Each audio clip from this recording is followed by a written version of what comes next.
What is up, family? We have another Patreon request. We have another catastrophe in the air. Oh là là, cette fois-ci, je sais pas, la catastrophe du vol 593. Did I say that right? An ado au command. A teenager in command.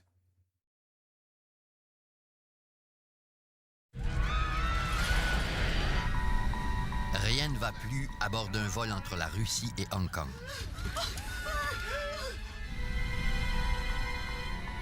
L'équipage fait son possible pour empêcher l'appareil de s'écraser au sol, 10 000 mètres plus bas. La cause de cette catastrophe, un adolescent de 15 ans pilote l'appareil. What the fuck? How did this happen? Hands on. 3000. We're not getting any oxygen. We have the terrain alarm. Lima Tower, Aero Peru 603. We are in an emergency. Hands on.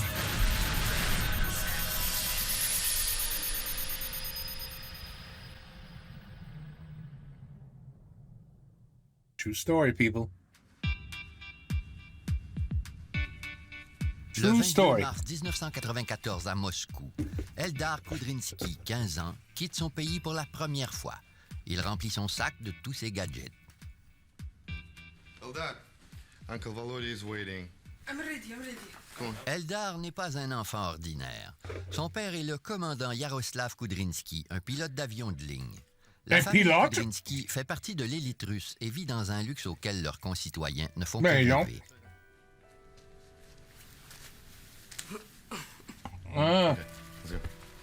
Huh. Captain is here. Now we can take off. Hello, Uncle Volodya. Hello. La ligne aérienne Aeroflot accorde un rabais une fois par année aux familles des pilotes. Wow. Le commandant Kudrinski emmène donc ses enfants en vacances pendant 4 jours à Hong Kong. Mom, it won't all fit. Anybody would think we're going for a year. Where is your daughter? Listen to the music in a car. By the time they're our age, these kids are going to be deaf. What? Huh? Deaf. Pardon? Le commandant Vladimir Makarov, appelé Volodya par ses amis, est pilote aussi. Il accompagne la famille Kudrinski à Hong Kong et veillera sur les enfants pendant le vol. Madame Kudrinski fera ses adieux à l'aéroport. Eldar, Yana, promise you'll call as soon as you get there. We'll call as soon as we can, okay?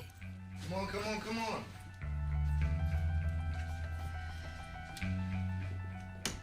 Мы с Ярославом очень любили путешествовать. Yaroslav et moi adorions voyager. Les enfants aussi. Куда-то ездить, что-то. Ils aimaient visiter de nouveaux endroits et apprendre de nouvelles choses. И так сложилось, что Ils ont sauté sur l'occasion d'accompagner leur père. с отцом. И они с удовольствием согласились.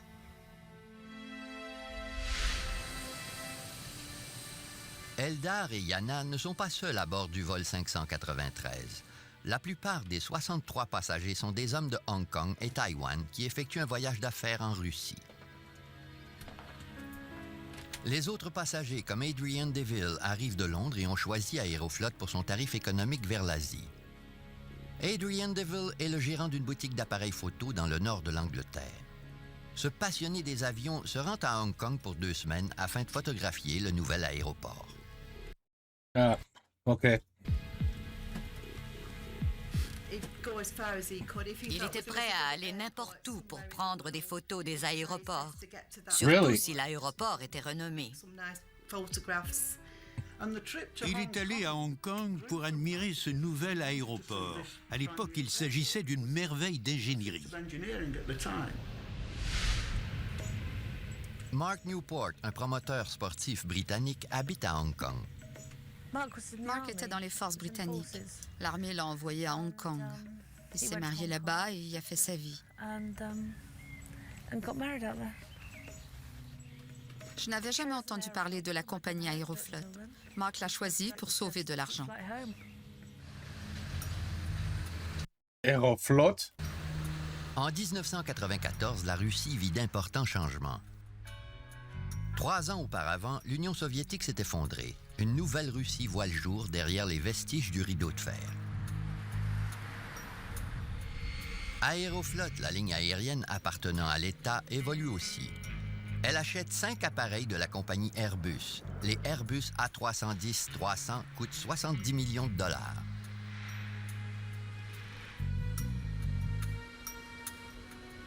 Aeroflot souhaite que ces appareils viennent à bout de sa mauvaise réputation en matière de sécurité. Les Airbus forment une nouvelle division de prestige. Celle-ci comprend des pilotes chevronnés choisis minutieusement par Aeroflot. Oh boy. Chacun d'entre eux a complété des milliers d'heures de vol, possède un dossier immaculé et parle l'anglais. De plus, ils ont tous eu droit à une formation sur mesure de la part de la compagnie Airbus. Kudryntski et moi avons commencé à travailler à Sheremetyevo en même temps. Nous étions voisins, mais nous nous connaissions à peine. Puis nous avons constaté que nous étions pilotes tous les deux. Plus tard, nous avons suivi ensemble la formation sur l'Airbus A310.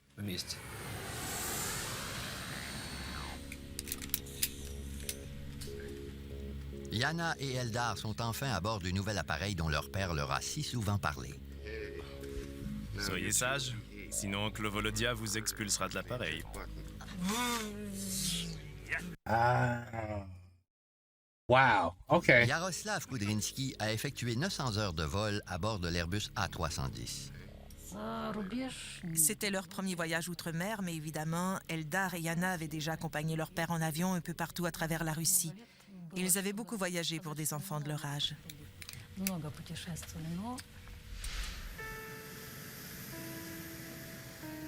Le commandant Andrei Danilov prendra les commandes dans les corridors aériens très fréquentés de Moscou. Une fois sorti de la ville, le commandant Kudryntski prendra la relève.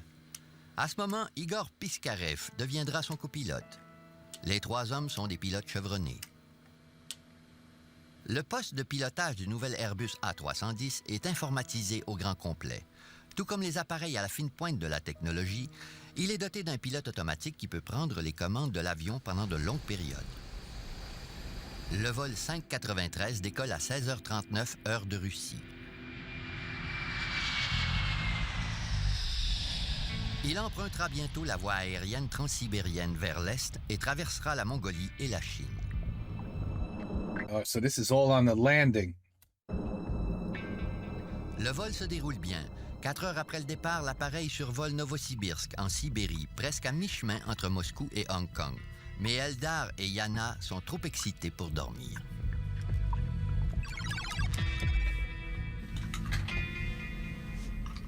Andrei Danilov fait une pause après avoir parcouru les corridors aériens très passants de Moscou. Le commandant Kudryntski prend la relève. Il dirigera la prochaine étape du voyage. Maîtrisez-vous les commandes? Oui.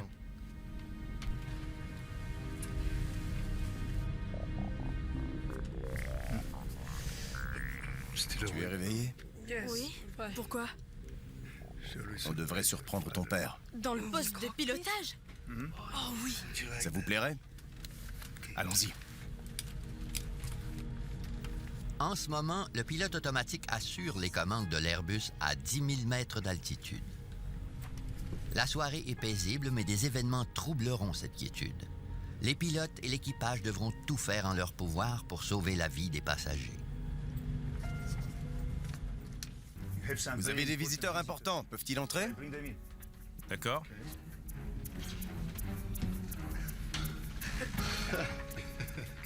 Entrez. Bonsoir, papa. Voici mon copilote, Igor Piskarev. Bonsoir. Bonsoir. Que pensez-vous de notre nouvel avion? Il est très beau.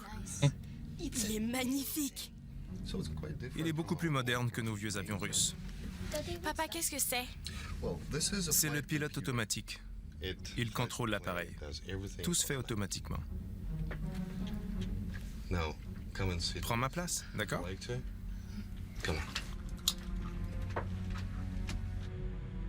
Tout est calme.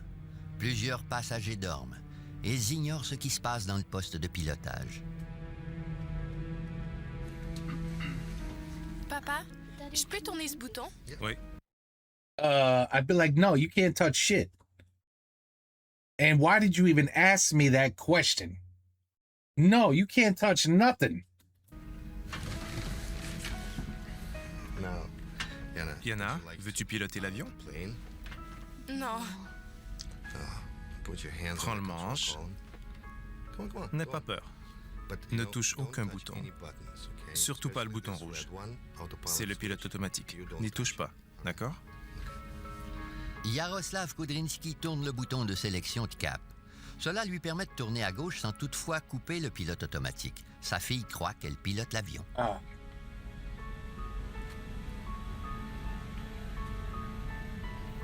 L'horizon artificiel montre que l'avion vire sur l'aile gauche. Cet instrument indique au pilote l'équilibre de l'appareil, même s'il ne peut pas voir le sol. C'est toi qui tournais l'appareil.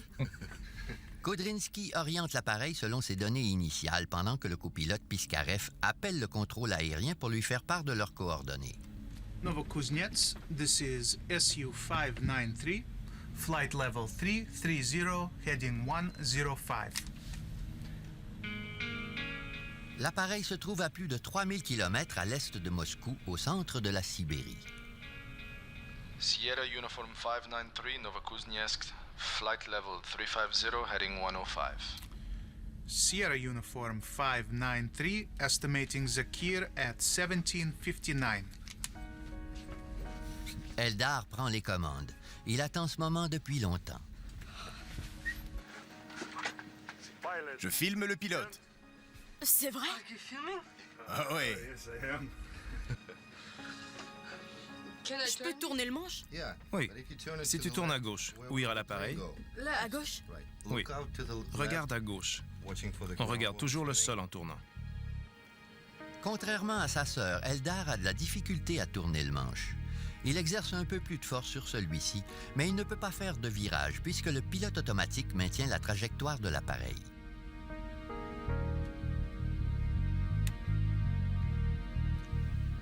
Est-ce que l'avion tourne?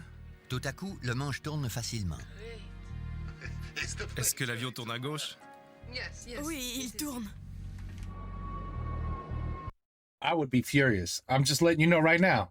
I would be pissed off if I was in that plane and this guy finds it the perfect time to play.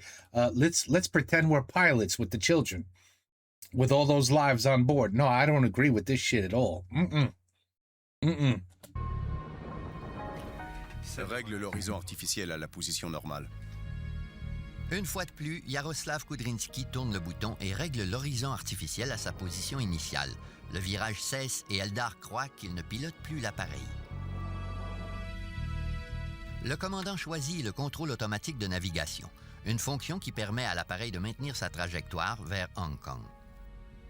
Papa, papa. Mais Eldar tient encore le manche vers la gauche. Une fois de plus, il est raide. Je peux retourner m'asseoir? Pourquoi? Pour t'endormir? Ne cours pas dans l'allée. Sinon, on sera congédié. Eldar s'amuse en tournant le manche vers la droite. J'irai faire un tour sur la rue Temple. C'est un marché célèbre qui ouvre seulement le soir.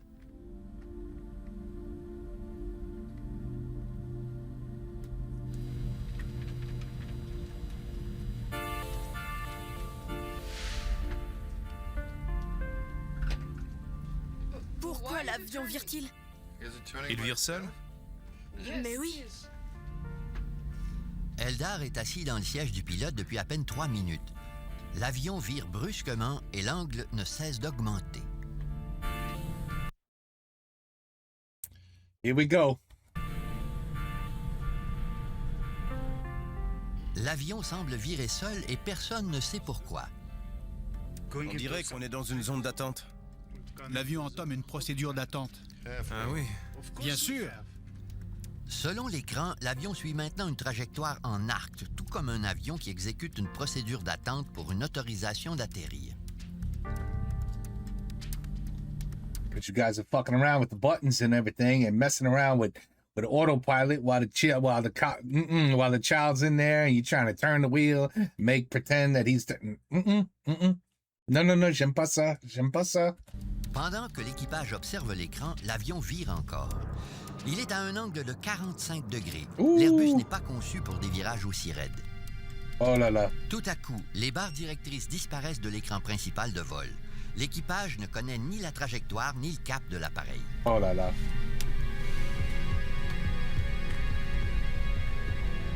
L'avion vole à une vitesse de 650 km/h et vire dangereusement. Tout comme dans une voiture de course, le mouvement brusque de l'appareil cloue l'équipage et les passagers sur leur siège. Guys!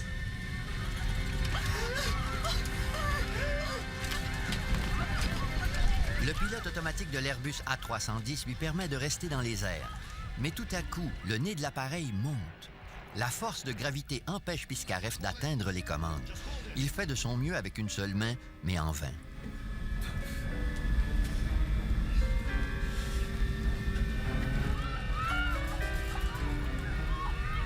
Piskarev tourne le manche vers la gauche, mais l'avion ne réagit pas.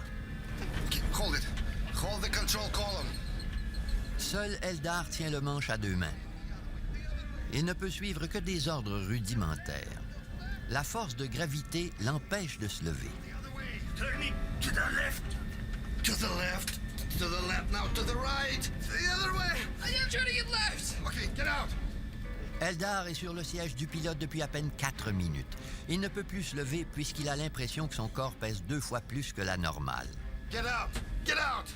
Kudrinski ne peut rien contre la force de gravité. L'avion plonge vers le sol de la Sibérie et personne ne peut l'arrêter. Wonderful. Just wonderful. Crawl out to the back. Get out. Get out. Get out. Le vol 593 d'Aeroflot vers Hong Kong est en péril. There's the ground. Le fils de 15 ans du pilote est aux commandes de l'appareil depuis 4 minutes. L'avion vire dangereusement et perd de l'altitude. Le commandant Kudrinski doit regagner son siège, mais il a peine à se déplacer. L'avion vire si abruptement et si rapidement que la force G exerce une pression 2 fois plus forte qu'à la normale. Dude, my head would be exploding as a passenger. My eardrums would have blew out by now. Les passagers ressentent tous la force G. Le commandant Danilov, conscient du danger, tente de regagner le poste de pilotage. Mais la force G, causée par les mouvements extrêmes de l'appareil, le cloue sur son siège. Wow! L'avion n'obéit toujours pas. Une alarme sème la confusion. Elle signale l'arrêt du pilote automatique. Eldar contrôle maintenant l'avion. Holy shit. Holy shit. Comble du malheur, une deuxième alarme retentit. Les moteurs caleront sous peu. Un dispositif automatique de sécurité se met en marche afin de permettre à l'appareil de rester dans les airs. Pour ce faire, l'Airbus pique du nez et plonge vers le sol pour accélérer. L'avion plonge à 200 mètres à la seconde. Les passagers ont l'impression d'être dans un ascenseur en chute libre. Jesus Christ. Oh my God. En quelques secondes, la force G cède sa place à l'impesanteur. Les passagers risquent de se blesser grièvement. Lorsque la gravité se fera de nouveau sentir, tout ce qui flotte sera projeté au sol.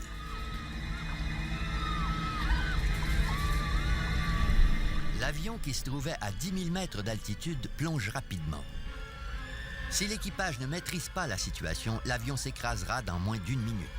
Ah, it's lovely.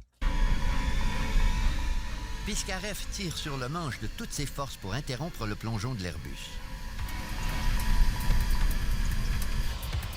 Le nez de l'appareil pointe maintenant vers le haut et l'avion grimpe rapidement. Le retour de la gravité est brutal. L'avion grimpe et les gens sont coincés sur leur siège et au sol. L'accélération soudaine leur donne l'impression d'être 4 fois plus lourd que la normale. Entre-temps, le copilote Piskarev tente de maîtriser l'avion. thrust levers too slow. Il a interrompu le plongeon, mais maintenant l'avion monte trop rapidement. It's gonna stall. Les moteurs de l'Airbus ne sont pas assez puissants pour le pousser de la sorte. L'appareil ralentit brusquement. Holy shit. L'avion continue de monter, mais résiste mal au choc. Le retour de la gravité permet au commandant Kubrinski de regagner son siège. Mais Piskarev a étouffé les moteurs. L'appareil effectue une descente en tire-bouchon. Oh my God. The people... can you imagine being on this flight and going through this? I would probably die of a heart attack.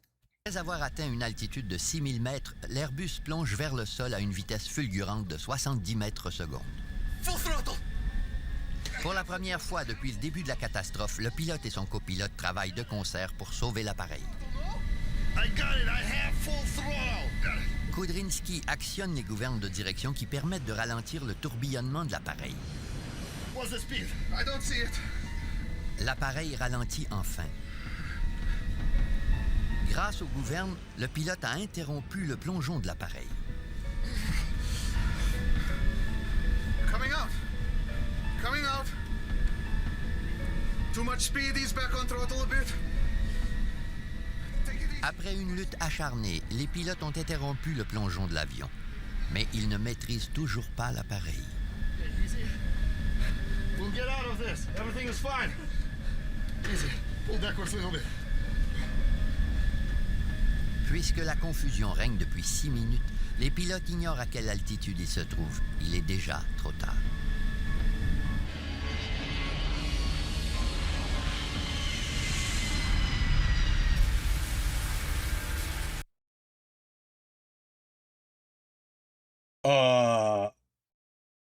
I mean, I didn't think that was gonna happen. Did you? Sierra Uniform 593, this is Novokuznetsk Air Control. Oh, Please come wow. in. Wow. Le contrôle aérien en Russie Oh, there's nobody alive. a perdu le contact avec le vol 593 Wow. d'Aeroflot vers Hong Kong. Wow, On wow, wow. confirme rapidement leurs craintes. Wow, what Moins happened? de 2 heures plus tard, les secouristes partent à la recherche de l'Airbus dans les montagnes et les forêts froides de Sibérie.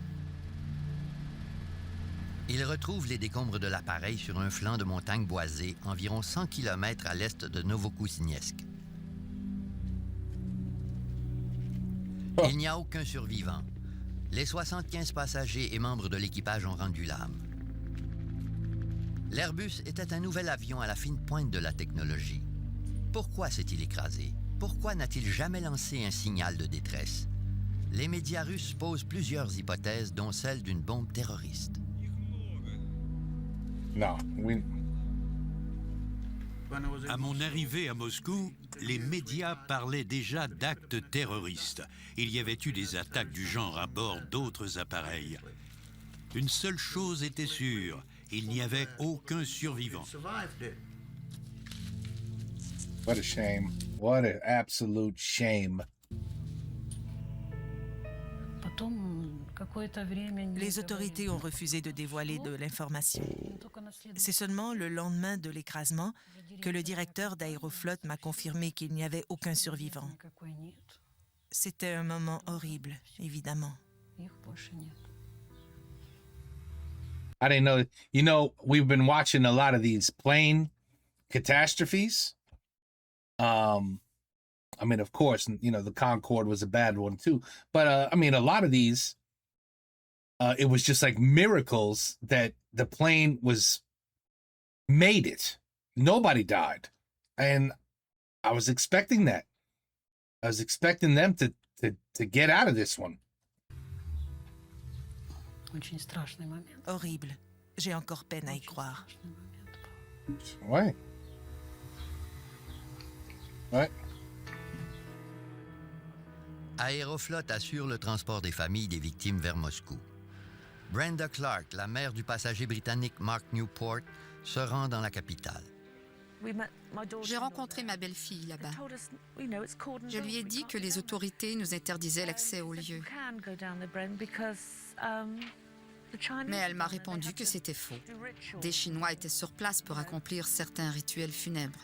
Elle m'a dit qu'on pouvait aller sur les lieux. On m'avait menti. J'ai exigé qu'on m'emmène sur les lieux, sinon je trouverais une façon de m'y rendre seule. Les autorités russes emmènent les familles des victimes voir les décombres. Les familles des victimes chinoises lancent des messages écrits sur des bouts de papier, d'autres lancent des fleurs. C'était très émouvant. On avait des fleurs, mais eux avaient écrit des messages sur des bouts de papier. Ils les ont lancés, c'était magnifique. On emmène ensuite les familles à la morgue tout près du lieu de la catastrophe. Les corps des victimes s'y trouvent, mais plusieurs d'entre eux ne peuvent être identifiés compte tenu des dégâts causés par l'accident. Yeah. Huh. Oh. You can imagine. Les autorités demandent aux familles d'examiner des vêtements retrouvés sur les lieux afin d'identifier leurs proches. Brenda Clark retrouve des photos de famille de son fils. Ébranlée, elle confirme que son fils était bel et bien à bord du vol 593. On entame l'opération de récupération. Le gouvernement russe mobilise 238 soldats, policiers, enquêteurs et secouristes. La catastrophe ébranle l'industrie de l'aviation. Comment un nouvel Airbus a-t-il pu s'écraser sans avertissement? L'Airbus A310 est-il défectueux? Il faut une réponse le plus vite possible.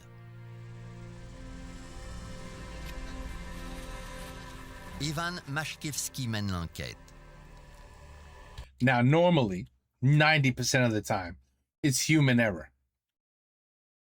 I saw plenty of things that I did not like those pilots doing, but let's see what happened because I'd be very curious to see if they missed some very important information. Les lieux de l'accident offrent peu d'indices. Ceux qu'ils découvrent le laissent perplexe. Des bouteilles de champagne intactes, un agent de bord portant un masque à oxygène et les corps de 2 enfants dans le poste de pilotage. Yeah, no shit. Why are there kids in the cockpit is what they're asking. Selon l'enregistreur numérique de données de vol, les moteurs tournaient encore au moment de l'impact. L'enquêteur est donc certain qu'une panne moteur n'a pas causé l'écrasement. Il fait appel à un expert de l'Airbus A310, quelqu'un qui peut reconstituer le vol et découvrir ce qui s'est passé.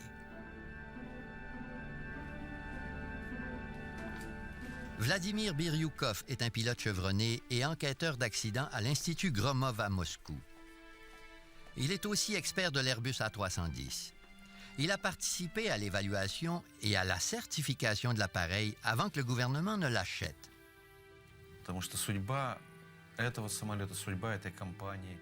Sur le coup, cet accident m'a ébranlé.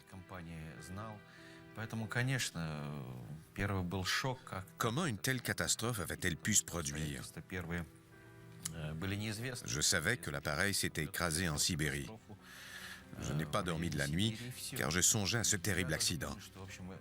Je me demandais ce qui avait bien pu se passer. Il fallait absolument élucider ce mystère. I'd love to know. I know you would love to know. Oui, entrez.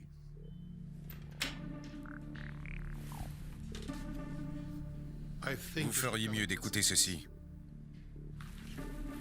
Chaque enquête débute par une analyse complète de l'enregistreur de conversation du poste de pilotage, le CVR. Celui-ci dévoile des faits troublants. Now, come and sit in my seat. Would you like to? Come on. Daddy, can I turn these? Yeah. Kudrynsky pilotait l'avion, n'est-ce pas? Selon le schéma, oui.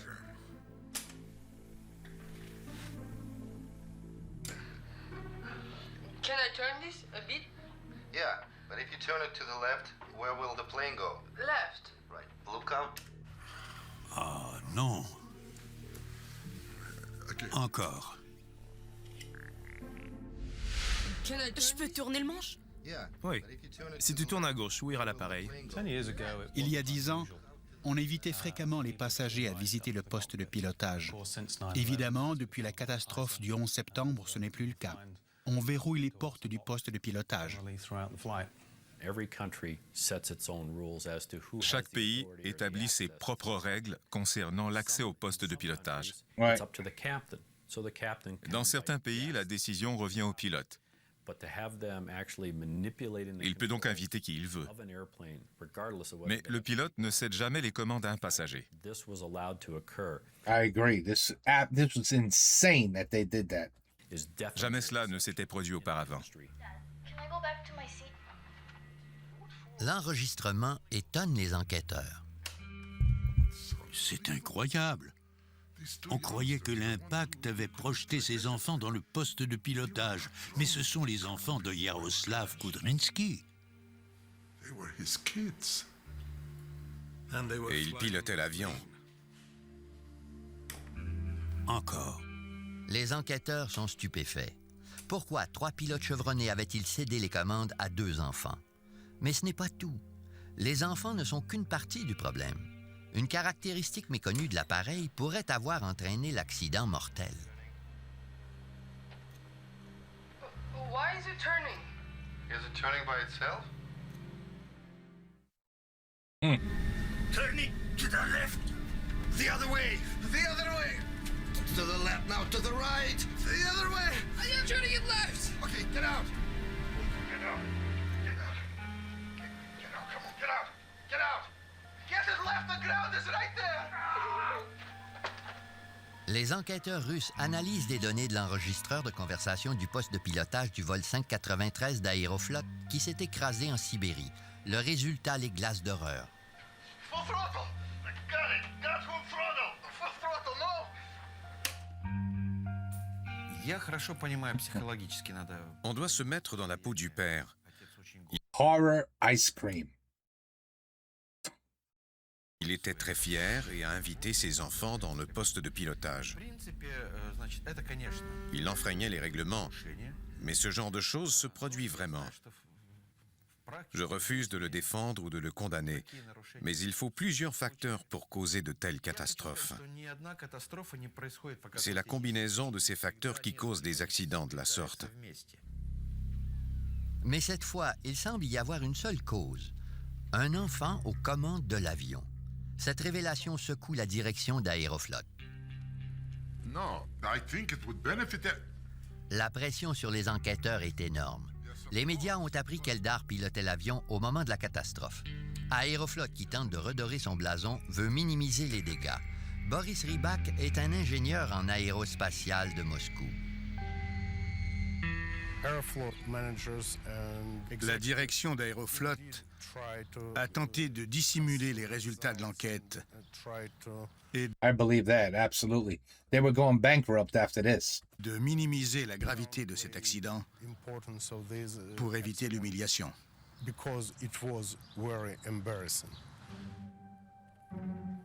La direction d'Aeroflot n'est pas la seule à surveiller de près le dénouement de l'enquête. Airbus, le fabricant de l'avion, est aussi aux aguets. Ivan, tu as l'air agité. Que se passe-t-il? Rien du tout. Si Eldar a causé l'accident, Airbus sera innocenté. Les familles des victimes désirent aussi des réponses. Tu en es sûr? Ivan Mashkivski et son équipe doivent marcher sur la pointe des pieds. Les écrasements sont toujours causés par plus d'un facteur. On doit les trouver. Je ferai de mon mieux. La réputation d'Ivan Mashkivski, d'Airbus et d'Aeroflot dépend de cette découverte. Il s'agissait d'un vol international à bord d'un appareil fabriqué par une compagnie occidentale. Il était inévitable que l'enquête menée par les autorités et les questions soulevées par les avocats des plaignants dévoilent certaines informations.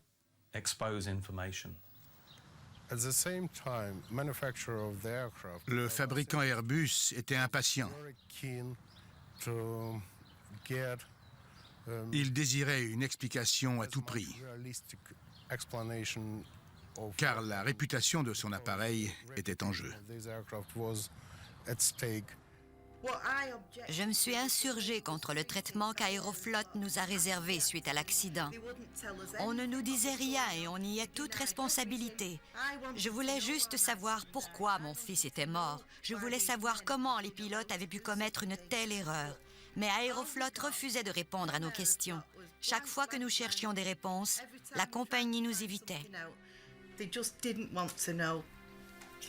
Les familles des victimes ne sont pas les seules à chercher des réponses. Vladimir Biryukov tente désespérément d'éclaircir les circonstances de l'écrasement. En analysant les informations recueillies par l'enregistreur de données de vol, il peut reconstituer chaque geste des pilotes pendant le vol. Nous voulions découvrir la vérité. Nous cherchions à savoir pourquoi l'appareil s'était écrasé. C'était la première catastrophe d'une ligne aérienne russe impliquant un appareil fabriqué à l'étranger. L'enquête confirme que le pilote automatique fonctionnait lorsque l'équipage a éprouvé ses premiers ennuis. Malgré la présence des enfants, l'avion aurait dû poursuivre sa trajectoire comme prévu. Que s'est-il passé? Yeah, I have a feeling one of the kids did something. Quoi de neuf? La fille de Kudrynsky n'est pas en cause. Elle n'a jamais touché aux commandes.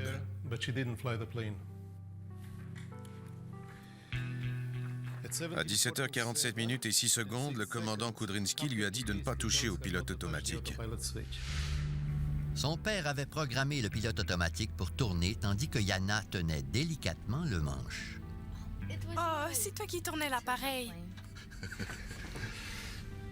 Mais Vladimir Biryukov constate qu'un événement dramatique s'est produit lorsqu'Eldar a pris les commandes de l'appareil.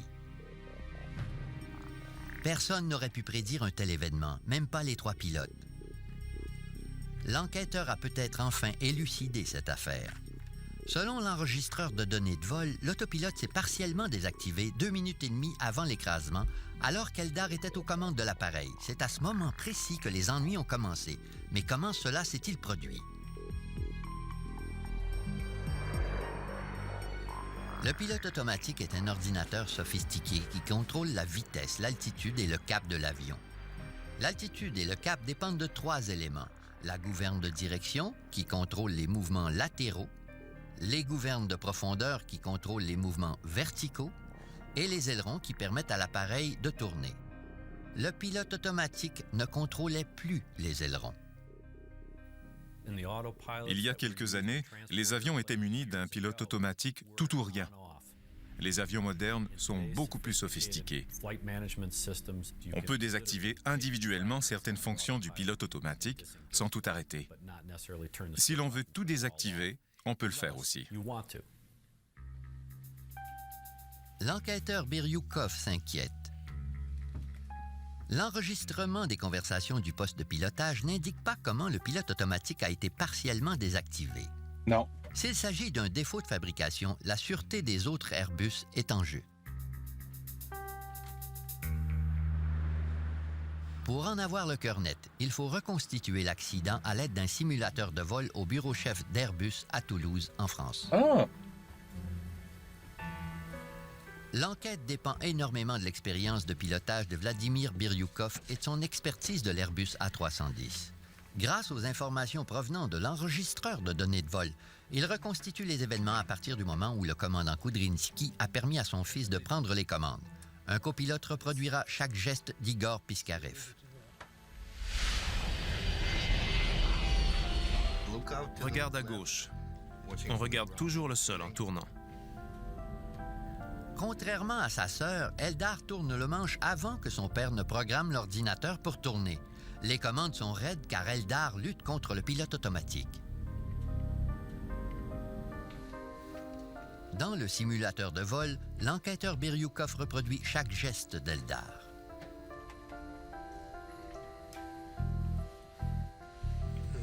Non. Le manche commence à tourner. Il tourne. Oh oui. Voilà. Si l'on tourne assez longtemps, on désactive le pilote automatique. Combien de temps?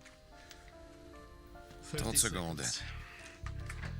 They disabled it. Désactive facilement. By Sans moving it. avertissement? Non. L'équipage et les enfants l'ignorent, mais il s'agit d'un moment critique.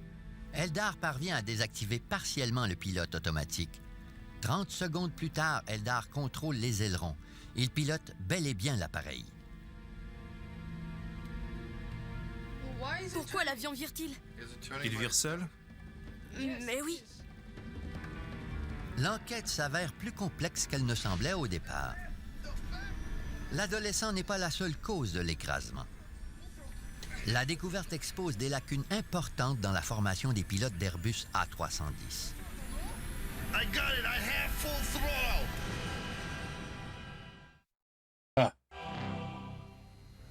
L'enquêteur Vladimir Biryukov élucide enfin les événements qui ont causé l'écrasement du vol 593 d'Aeroflot. Le fils de 15 ans du commandant Kudrinsky a tourné le manche, s'opposant ainsi au réglage du pilote automatique. Sans avertissement, le pilote automatique des ailerons a été désactivé. That is kind of stupid, though. I understand. It's the same thing with a Tesla in autopilot. How do you deactivate it? I could push the button, or I could just take the wheel and just start turning left and right, and it'll automatically stop. But it lets me know there's a signal. Doo! Like it makes some sort of noise. We're like, oh, okay. Now I have control. How could a $70 million plane not say 70 million? I mean, now they're like 300, 400 million, but whatever. How could a plane not let you know, hey, by you doing this, autopilot has been deactivated? That's kind of crazy. Ceux-ci contrôlent la direction de l'appareil. Si l'on tourne assez longtemps, on le désactive. Combien de temps? L'appareil a viré vers la droite dans un angle de plus en plus abrupt. Mais pourquoi n'a-t-on pas constaté que l'on avait désactivé le pilote automatique? Fait étrange, aucune alarme ne se déclenche si l'on désactive accidentellement le pilote automatique. Les avions russes possèdent une alarme qui sonne dans ce genre de situation. Oui. Je crois que le commandant a permis à son fils de toucher aux manches, croyant que s'il désactivait le pilote automatique, un signal d'alarme l'en aviserait. As he was Russian. Mais l'Airbus A310 n'a qu'un signal lumineux pour indiquer que l'on a désactivé le pilote automatique. Aucune alarme ne sonne. Yeah, but still, nobody checked to see if it had... L'équipage russe ignorait cela. De plus, il croyait que le pilote automatique fonctionnait encore puisqu'il contrôlait les autres commandes de l'appareil. L'avion vire sur l'aile, mais la situation n'est toujours pas critique. L'équipage peut encore stabiliser l'appareil grâce aux manœuvres appropriées. Eldar est le premier à remarquer l'angle de l'horizon artificiel. Pourquoi l'avion vire-t-il? Il vire seul? Mais oui. Les trois pilotes ne comprennent pas, puisque le commandant Kudrinsky avait réglé le cap de l'avion avec le pilote automatique. Vladimir Makarov offre une première explication. On dirait qu'on est dans une zone d'attente. L'avion entame une procédure d'attente. Ah oui? Bien sûr. J'augmente l'angle d'1 degré à la seconde. 27 degrés. On entre dans la zone d'attente. Qu'est-ce que c'est? Un arc apparaît à l'écran. Il ressemble à la trajectoire que suivrait un avion en attendant d'atterrir. Un arc est apparu à l'écran. Il ressemblait beaucoup à l'arc qu'un avion suit lorsqu'il entame une procédure d'attente. Lorsqu'il y a trop d'avions qui doivent atterrir au même aéroport, ceux-ci suivent la trajectoire d'un arc en attendant l'autorisation nécessaire. Une telle zone ne peut exister à cet endroit. Pourtant, on entend un des pilotes dire qu'il est dans une zone d'attente.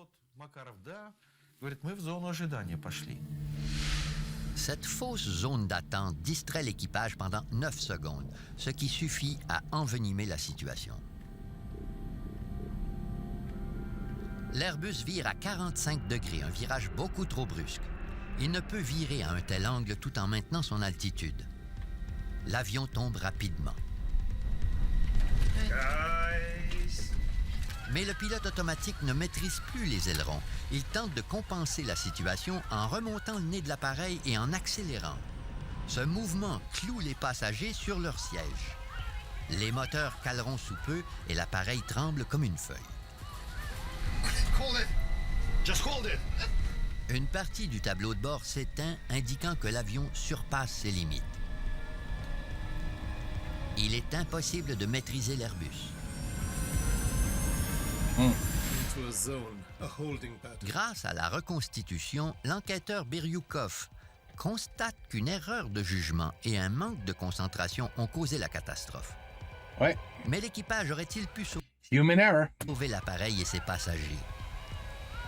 Les pilotes du vol 593 ont tenté d'interrompre la descente en remontant le nez de l'avion, mais celui-ci a grimpé trop rapidement et ses moteurs ont calé. Oh. On tombe rapidement. On descend, tire-bouchon. On fait quoi?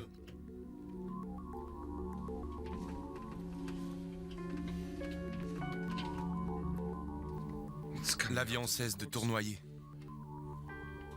L'avion se stabilise. Il cessera de plonger dans quelques instants. Les pilotes n'avaient qu'à relâcher le manche. L'avion est muni d'un mécanisme de survie qui empêche les moteurs d'étouffer même à vitesse réduite. Mais les pilotes n'en savaient rien. Once again, what did I say at the beginning of the video? 90% is likely human error. It's probably like 95, actually, today. It's scary that we trust our lives with these people, and they want to fuck around and bring their kids in and to sit around. And I would be absolutely furious. Les enquêteurs ont tout fait pour mener une enquête juste et honnête. Grâce à leur persévérance, ils ont prouvé qu'une combinaison de facteurs a causé la catastrophe. De plus, ils ont dévoilé des lacunes dans la formation des pilotes de l'Airbus A310. Ceux-ci ignoraient que l'on pouvait désactiver partiellement le pilote automatique. Cette caractéristique existe encore dans l'Airbus pour permettre aux pilotes de contrôler certains aspects du vol tout en laissant l'ordinateur faire le reste. Mais l'équipage de ces appareils en est maintenant conscient. Le commandant Kudrinski a eu la malchance de mettre au jour cette caractéristique dans des circonstances nébuleuses. Wow. Catastrophic. Moins d'un an plus tard, l'industrie offre une formation aux pilotes. Ceux-ci apprennent à se sortir de situations dangereuses comme celle survenue à bord du vol 593 d'Aeroflot. Cette tragédie a contribué à améliorer la sécurité des équipages et des passagers. Mais pour les familles et les proches des victimes, la catastrophe reste gravée dans leur mémoire. Bien sûr. Of course. La dépouille d'Adrian DeVille est l'une des 23 qui n'a jamais été identifiée. Les autorités russes ont incinéré ces 23 dépouilles ensemble. Je me dis qu'il dormait et qu'il n'a rien senti. I promise you, il dormait pas. Je te promets, il dormait pas. You could say that to make yourself feel better, but you're not fooling. I could not fool my mind into thinking that because no way was he sleeping.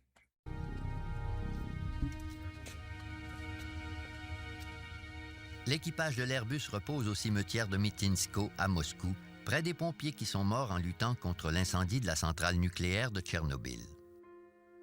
Yana et Eldar sont inhumés aux côtés de leur père.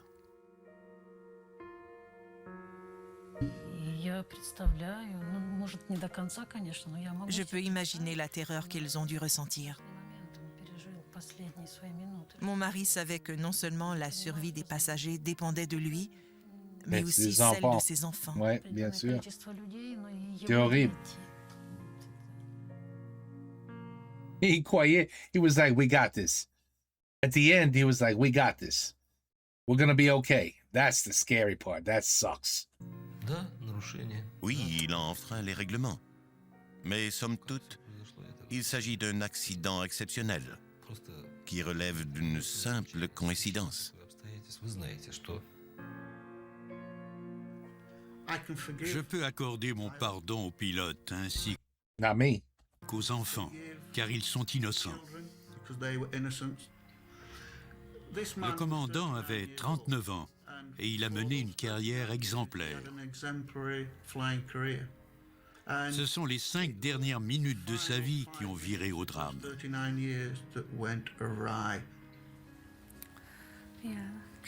You're in a business where, I'm sorry, there is no margin for error. You have to be perfect every time. 9 years that went awry. Man. Les enfants n'auraient jamais dû se trouver dans le poste de pilotage. Non. Non. Il est trop tard pour sauver mon fils, mais on évitera peut-être une autre catastrophe de ce genre.